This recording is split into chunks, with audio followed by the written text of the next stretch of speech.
Sir కూటమి 100 రోజుల పాలనని divert చేయడానికి ఇప్పుడు ఈ లడ్డు వివాదాన్ని తీసుకొచ్చారు అనుకోవచ్చా? ఎందుకంటే ప్రతి ఇంట్లో ఎంతమంది పిల్లలు ఉంటే అంతమందికి 15,000 అన్నారు, ఫ్రీ బస్ అన్నారు, చాలా చెప్పారు 6 గ్యారంటీల్లో. ఇవన్నీ ఏం చెయ్యలేకే ఈ లడ్డు వివాదాన్ని తీసుకొచ్చారు, డైవర్షన్ పాలిటిక్స్ చేస్తున్నారు అని చెప్పేసి కొంతమంది అపోజిషన్ గానీ పొలిటికల్ లీడర్స్ అంటున్న మాట. మీరేమంటారు? నేను ప్రజల తరపునే కాబట్టి ప్రజలు డెఫినెట్ గా నేను అదే అంటాను. అపోజిషన్ రిమైండ్ చేస్తాను, మనకి గుర్తు చేస్తున్నారు. ఇలాగ చేయలేకపోయాడు, వాటిలో ఒకటే చేసినట్టున్నాడు. ఎవరో పెద్దోళ్ళకి డబ్బులు వేస్తారు కదా, అది ఒకటే వేస్తున్నారు. ఇంట్లో ఎంతమంది ఉంటే అంతమంది 15,000 ఎక్కడ ఉంటుంది, మొత్తం ఖజానా ఖాళీ అయిపోతుంది. అదే ఓట్ల కోసం అలా ఎన్నో అంటాం, అటు అయిపోయినపడాళ్ళు. మరి ఎటువంటి మాట్లాడ్డా పవన్ కళ్యాణ్ దీక్ష చేయడా? 6లో ఒకటే అయింది, 5 అవ్వలేదు. వాళ్ళ గురించి నేను చేయాలి దీక్ష? ఈ లడ్డు తెచ్చింది అంటారులాగా మీరు లడ్డు అంటే నేను ఇంటర్వ్యూ అయిపోయిన నేను ఏ ఆల్మండ్స్కి వెళ్ళి తిరుపతి లడ్డు వండుతారు వాళ్ళు. అది కొనుక్కు తింటాను. ఇప్పుడు లడ్డు గురించి మాట్లాడేసి నాకు ఆ లడ్డు తినాలని వస్తుంది. ఎంత తిన్నా కూడా ఆ టేస్ట్ రాదంటారు. అన్నవరం ప్రసాదం కూడా అంతే. అన్నవరం ప్రసాదం ఒక విస్తరాకులో ప్యాక్ చేస్తారు. మనం ఎంత బాగా ఉండి నెయ్యి వేసి అక్కడ అదే బాగుంటుంది. ఆ ఆకులోంచి ఆ ఊడిపోతున్న ఆకులోంచి తింటేనే ఆనందం. అది ఆ విధంగా తిరుపతి లడ్డు అంటే అంత టేస్ట్గా ఉంటుందండి. ఇప్పుడు దాన్ని కాస్త వీళ్ళు సెకండ్ థాట్ వచ్చేటట్టు చేస్తారు. వీళ్ళు అబద్ధం ఆడారు, నిజంగా ఆడారు అనేది ఇప్పుడు నాకు నిజంగా డైవర్షన్ పాలిటిక్స్ లాగా అనిపిస్తుంది. డైవర్షన్ కాకపోతే మీరు ఆడిట్లో 100 రోజుల పాలన గొప్ప చేసాం, 90 రోజుల పాలన అంటున్నారు. మీరు ఏం చేశారు? అది why are you not talking? Pawan Kalyan as deputy chief minister at least ఆ కంప్లైంట్స్ సాటిస్ఫై చేయాలి కదా. ఎవరన్నా అడుగుతావు, ఇలా మాట్లాడటం జగన్ తరపున ఎందుకు ఉంటుంది? జగన్ దుర్మార్గుడు తెలిసిపోయింది, చాలా దుర్మార్గమైన పాలన చేశాడు అని పక్కన పెట్టండి. ఇంకా మీరు వచ్చారు, ఎందుకు వచ్చారు? అతని మీద చెడ్డ భావంతో మీకు ఓట్లు వేసారు, వచ్చారు. వచ్చిన తర్వాత మీరు చేసింది చెప్పండి అని అడగాలి ప్రజల్లో. అవే అడుగుతున్నారు. కానీ ఇలా మాట్లాడుతుంటే మీరు జగన్ తరపుండి ఇందాక 10 ఇలాగే మాట్లాడుతుంటే మీరు జగన్ పెంచిన జంతువా కింద అంటే పెంపుడు కుక్క అని అది ప్రొఫెసర్ ఆయన మాట్లాడుతూ ఉంటాయి. పాపం అతను కరెక్ట్గా మాట్లాడుతూ ఈ లడ్డు గురించే. సో కింద అంటే మీరు జగన్ మనిషి, జగన్ పెంచిన జంతువు అనలేదు, జగన్ పెంచిన జీవి మనిషి అనలేదేంటి? సో అందరూ జగన్ తరపున ఎందుకు మాట్లాడతారు? గవర్నమెంట్ ఎవరు బాగుంటే వాళ్ళ గురించి మాట్లాడతారు. మీరు పరిపాలన 6 చేస్తారు అనుకో. ఇప్పుడు ఇక్కడ ఆయన ఎవరో చీఫ్ మినిస్టర్ ఇక్కడ తెలంగాణలో రేవంత్ రెడ్డి చాలా వరకు చేశాడు కదా.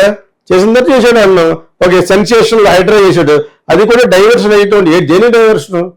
అది పెద్ద ఇంటర్నేషనల్ అఫైర్ ఏం చేయట్లేదు కదా. మరి చంద్రబాబు నాయుడు లేదా 3,000 ఫ్యాక్టరీలు వస్తాయని చెప్పలేదు. అది ఇంకేం డైవర్ట్ చేస్తాడు?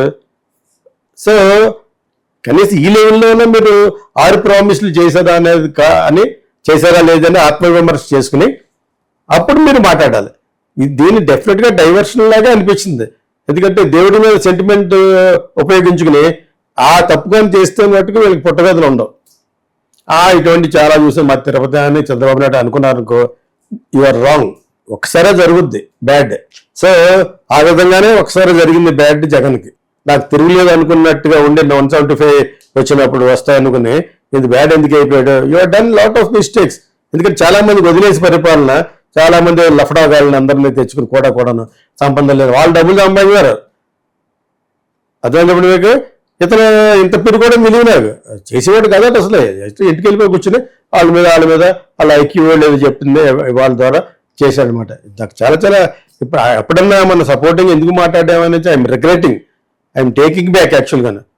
ఎందుకంటే అక్కడ ఆ పొజిషన్లో ఎవరున్నా అంటాం మనం. ఇప్పుడు అదే మాటలు ఏమో అంటున్నాం. నువ్వు 6లోనూ ఒకటి చేసి అది చేయట్లేదు, అది వదిలేసి లడ్డు నాసిరకం, ఇది రకం, అదో రకం అంటే ఎలాగా? వాళ్ళు చేసిన తప్పులు మాట్లాడుతాం. ఇంక్లూడింగ్ వైఎస్ రాజశేఖర రెడ్డి గారు చేసిన తప్పు కూడా మాట్లాడుతున్నాం. ఆ క్రిస్టియానిటీ క్రిస్టియన్ హాస్పిటల్కి, మిషనరీ హాస్పిటల్కి ఇచ్చేయట. దాని తర్వాత ఆయన దెబ్బైపోయాడు. ఆ చెప్పింది కూడా మనం చంద్రబాబు నాయుడే. ఎక్కడ ప్లస్లు ఎక్కడ మైనస్లు అక్కడ చెప్తున్నాం మనం. అసెంబ్లీలో చెప్పించాడు ఆయన దెబ్బైపోతామని. మరి అదే ఇది ఈయనకి జరుగుద్ది ఒకవేళ తప్పు చెప్పుంటని. సాధారణంగా ఇప్పటి వరకు బయటకు వచ్చింది కూడా మాట్లాడుకున్నాం, ఇంత బల్క్ అమ్మే నెయ్యిలో కలుస్తుంది.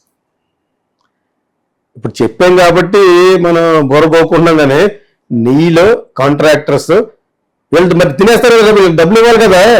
కేజీ 350 రూపాయలు ఎవడిస్తాడు అన్నాను. మినిమం 700 రూపాయలు అది బాటిల్ కొనుక్కుంటాను. ఆవు నెయ్యి అయితే మినిమం మంచి ఒకటో రకం ఆవు నెయ్యి అయితే అంతే మీకు 3400 రూపాయలు కేజీ. నేను ఇక్కడ ఎమరాల్డ్లో కొనుక్కుంటాను. ఎమరాల్డ్ అనే షాప్ ఒకటి ఉంది, వాళ్ళు కూడా ఎందుకు పబ్లిసిటీ అంటే వాళ్ళు కరెక్ట్గా ఇస్తారు కాబట్టి రేట్ ఎక్కువైనా కూడా 3200 3400 ఆవు నెయ్యి. మామూలు నెయ్యి అయితే మినిమం 800 900 ఉంటుంది. అదే మీరు ఫేస్బుక్లో అనౌన్స్మెంట్ వస్తుంది, రాజస్థాన్ అని అక్కడ యూపీ అని వస్తుంది కదా, with all marks, government trade marks తోటి వస్తుంది కదా, అది 700 రూపీస్ 800 రూపీస్ ఉంటుంది. 300 రూపీస్ కూడా ఇస్తాడు. ఎంత బల్క్లో కొంటే సగం ఇస్తాడు. అందులో మరి యానిమల్ ఫ్యాట్ కలగకుండా అలా ఉంటుంది. ఆ బుద్ధి మీకు ముందు ఉండాలి, మీరు పరిపాలించట్లేదా? చేత ఇది ఒక విధంగా హిందువులు మోసం చేస్తారు. చేసిన వాళ్ళు అలా పోతారు. ఆల్రెడీ అక్కడ ఉన్న ఒక ఆయన ఎవరికో ధర్మారెడ్డి ఎవరో వాళ్ళ అబ్బాయి పోయాడని చెప్పేసి దీన్ని అంటగడతారు. అది కరెక్ట్ అయి ఉండదో మరి నిజంగా కర్మ అలా జరిగిందో ఎవడేం చేస్తాడు అది. నేను ఆల్రెడీ చెప్పాను, మళ్ళీ రిపీట్ చేస్తున్నాం అది. సో ఇక్కడ డైవర్షన్ పాలిటిక్స్ గురించి వాళ్ళు ఏం చేయలేదు. 90 days ఏం చేశారు మీరు? రెడ్ బుక్లో ఉన్న వాళ్ళ మీద వెంజెన్స్ తీసుకున్నారు, రెడ్ బుక్లో ఉన్న వాళ్ళ మీద రివెంజ్ తీసుకున్నారు. తప్పితే ఏం చేశారు మీరు? నాకు చేసిన పనుల్లో కొంతమందికి బ్యాడ్ అయినా కూడా ఇంకా అవలంబించలేదు. అది అన్ని బ్రాండ్లు కూడా చౌకగా దొరికే అదొకటి మంచి పని చేసాడు. నేను తాగను ఫర్ కంటెంట్ ఇన్ఫర్మేషన్ ఆడియన్స్కి. స్టిల్ తాగేవాడిని కానీ తాగను ఇప్పుడు. But still it's very good development in Andhra Pradesh.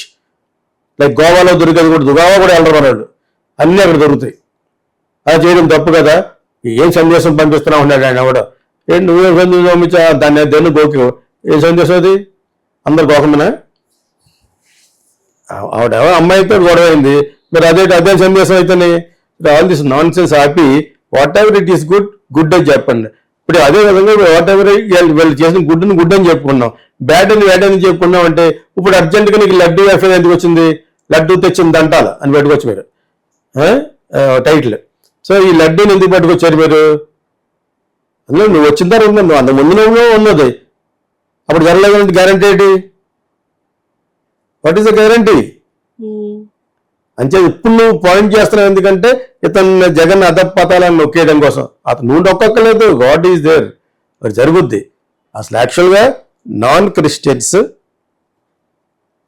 Work చేయాలి అక్కడ, క్రిస్టియన్స్ వర్క్ చేయకూడదు. Even if it is a CM family అయినా కూడా ఎందుకు వెళ్ళాలి వాళ్ళు ఎందుకు వెళ్ళాలన్నాను. అసలు బైబిల్ బయటికి వెళ్తారు, లోపలికి వెళ్తారా? నేను అందరినీ పూజిస్తున్నాను, అందరినీ రెస్పెక్ట్ చేస్తాను ఫర్ కైండ్ ఇన్ఫర్మేషన్. నాకు ఎవరి మీద ఎగెనెస్ట్ లేదు. నేను ఒకసారి కారులో భగవద్గీత ఉంటుంది, బైబిల్ ఉంటుంది, ఓకేనా? నేను అక్కడ తిరుపతి వెళ్ళే ముందు అక్కడ డిపాజిట్ చేయాలి తెలుసు కదా, కింద కారులో దించేసి పెట్టాలి. అక్కడ మెయిన్ గేట్ ఉంటుంది కింద, కారు వెళ్ళే చోట తీసి పెట్టేసాం. భగవద్గీత ఉంచాను, బైబిల్ అక్కడ పెట్టాం. నేను వెళ్ళే ప్రతి హోటల్లోనే ఉంటుంది, 5 స్టార్ హోటల్లో భగవద్గీత ఉంటుంది, ఖురాన్ ఉంటుంది, ఇది ఉంటుంది. నా అభిమతం తీసేయండి. కానీ అక్కడ ఉన్న వాళ్ళ మటుకు హిందూ ధర్మాన్ని కాపాడాలంటే you must appoint only Hindus. Hindu ధర్మాన్ని మనం డెఫినెట్గా పరిరక్షించాలి. డెఫినెట్గా ఆ విషయంలోనే నాకు మోడీ గారు అంటే చాలా ఇష్టం. అండ్ ఆల్సో ఆర్ఎస్ఎస్ అంటే ఎందుకు ఇష్టం అంటే only because of that. So ఇక్కడ వీళ్ళు డైవర్షన్ పాలిటిక్స్ చేస్తే డైరెక్ట్గా తెలిసిపోతుంది కదా. 6 ప్రామిసులు ఒకటే చేశారు, 5 నెలల్లో కలిపేశారు. ఫ్రీ బస్ అది ఇంకా చాలా ఉన్నాయి. ఎందుకు చెప్పుకుంటారు అటువంటి చెప్పడం? ఎలక్షన్లో ఎన్నో చెప్తాం అనే భావన ఏంటి? ఎందుకంటే 3 సార్లు చీఫ్ మినిస్టర్ అయ్యాడు కాబట్టి that is not correct. And దానికి తన అనుభవం లేని పవన్ కళ్యాణ్, అది అనుభవం లేదు అతనికి. What experience use got? ఏదంటే తన అంటాను ఆయన గొప్ప. ఇప్పుడు అసలు ఏంటి నెలల్లో దిగేసానా ఇప్పుడు తెగ చెప్పేస్తున్నాడు. ఆయన ఫ్యామిలీని తిట్టేసినా కూడా అది చేసినా ఆయన దగ్గర ఎంత నేర్చుకోవాలి అని ఎలా చూస్తున్నాడు. సో ఇవన్నీ చెప్పేస్తున్నాడు అనమాట. మాకు అర్థం అవ్వట్లేదు ఎందుకు పోడుతున్నాడు అని. వీళ్ళు ఆయన పోడుతున్నాడు. ఇప్పుడు పవన్ కళ్యాణ్ గారు చెప్పినవన్నీ ఆ టైప్లో చేసి చెప్తున్నాడు అనమాట. చూసేవాళ్ళకి వెరిపుష్పంగా చూస్తున్నారు. అంత తెలుగుదేశం లేడు.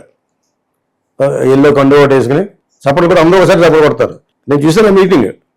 సో అవన్నీ పక్కన పెట్టండి. కానీ మీరు ఈ 90 రోజులు 100 రోజుల పాలనలో మీరు అనుకున్న ప్రామిస్లైనా కరెక్ట్గా చెయ్యండి.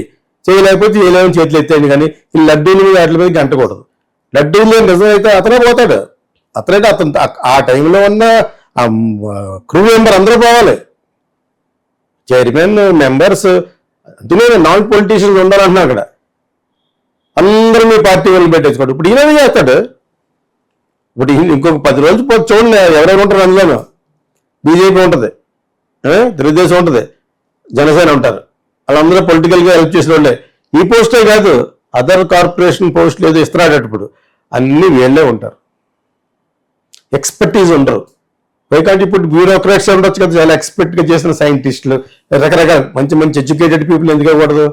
పిహెచ్డి చేసిన వాళ్ళు, రీసెర్చ్ చేసిన ప్రొఫెసర్స్కి వాళ్ళకి ఎందుకు ఇవ్వకూడదు ఈ కార్పొరేట్ పోస్టులు? వాళ్ళ పార్టీ వాళ్ళకి ఇస్తారు, కొన్ని ఏళ్ళకి ముగ్గురు పంచుకుంటారు. ఇప్పుడు